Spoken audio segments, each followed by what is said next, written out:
உன்மடியில் நான் உறங்க கண்ணீரண்டும் தான் மயங்க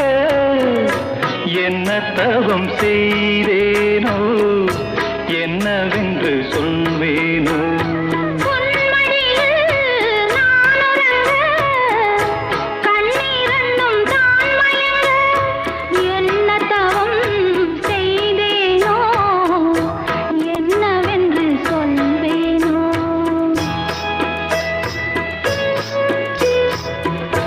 ஏழ் பிறப்பும் இணைந்திருக்கும்